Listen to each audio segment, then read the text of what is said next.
जो मेहदी हसन को इंटरव्यू ख्वाजा आसिफ साहब ने दिया है उसमें मौजू तो हमारा वो नहीं था जो सिफारती एतबार से आजकल मौजूआत हैं, उसमें सियासत भी थी, हर हवाले से बात हुई है। इन इंटरव्यूज़ के हवाले से आपके कॉलीग्स को, हुकूमती जो वुज़रा हैं, उनको कितना मोहतात रहना होगा मामलात की हसासियत को देखते हुए जो इस वक्त हैं?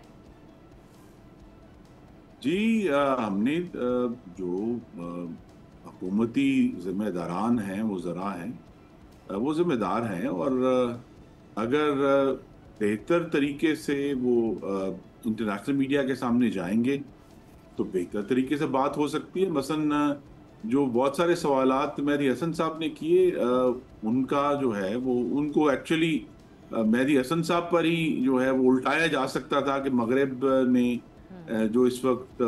हम देख रहे हैं, जमहूरियत की बड़ी मखदूश सूरत हाल है और हर जगह एक्सट्रीम राइट विंग जो है वो उठ कर आ रहा है, यूरोप में भी और अमेरिका में तो ऑलरेडी वो आ चुका है। कि अमेरिका का सदर जो है वो अगर फौज भेज रहा है अपने शहरों में सिविलियन कंट्रोल के लिए, तो फिर हालात तो कहीं भी अच्छे नहीं है। लेकिन जिस तरह मैंने कहा, ये एक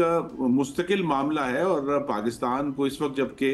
एक नई सफारती कामयाबी और एक नई सफारती प्रोमिनेंस हासिल हुई है, तो उसको ज़रूर जाकर हमें इंटरनेशनल मीडिया पे प्रोपेगेट भी करना चाहिए, उसकी बात भी करनी चाहिए और हिंदुस्तान भी जो पाकिस्तान में दहशतगर्दी करवा रहा है उसको भी रोज़ाना एक्सपोज करना चाहिए। सब्सक्राइब करें और बेल दबाएं ताकि कोई खबर रह न जाए।